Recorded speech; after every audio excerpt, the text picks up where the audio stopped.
बघा मंडळी आमची फलटण ही बघा कशी बसली जवळ येऊन. प्रसाद खायची गडबड. शेरा बी येऊन बसलाय हे बघा कसा बसलाय शेरा. आणि जिम्मी पण येऊन बसली. लय गडबड. जिम्मी म्हणाली शेऱ्याचा लाड करू नको, शेऱ्याला जवळ घेऊ नको, अजिबात घेऊ नको. कशी बसली शेरा येऊन बसला का आपण. आणि फोटोला अशी पोज द्यायली मस्त तिकडे फोटो काढायला. बघ बघ बघ कसं बघायला. घे ना पोज छान.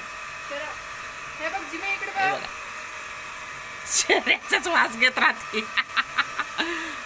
राहू दे ग राहू दे. हा किती गोर गोर दिसायलंय बब्या माझं. आंघोळ केलंय. बघा इकडे बघ इकडे बघ बब्या बब्या. हा चल चल.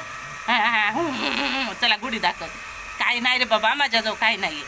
माझा लाड करायला म्हणाल्या तू त्या शेऱ्याचा लाड करू नका. असा लाड करते ती. आमची गुढी